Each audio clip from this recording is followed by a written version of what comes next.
ইসলামী ইতিহাসে বর্ণিত আছে, হজরত আলী রাদিয়াল্লাহু শ্রম করে জীবিকা নির্বাহ করতেন। এটি ইতিহাসে প্রসিদ্ধ। ওয়াদি আরসা নামের এই মরুভূমিতে ছিল একটা গভীর কুয়া।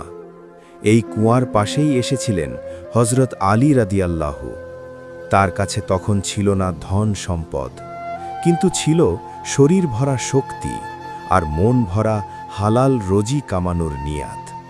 কুয়ার মধ্যে নামতে হলে বিপদ ছিল, তবুও আলী রাদিয়াল্লাহু নিজের কোমরে দড়ি বেঁধে বারবার কুয়ার মধ্যে নেমে পানি তুলেছিলেন। গরম, ক্লান্তি, ব্যথা কিছুই তাকে থামাতে পারেনি। কারোর কাছে হাত পাতেনি, নিজের ঘাম দিয়ে হালাল রোজি অর্জন করেছিলেন। এই ঘটনা আমাদের শিখায়, ইসলামে কাজ করে খাওয়াই সম্মান। কাজে লজ্জা নাই, লজ্জা হলো অলসতায়। ভিডিওটা ভালো লাগলে আপনার অলস বন্ধুর কাছে শেয়ার করে দিন। ধন্যবাদ।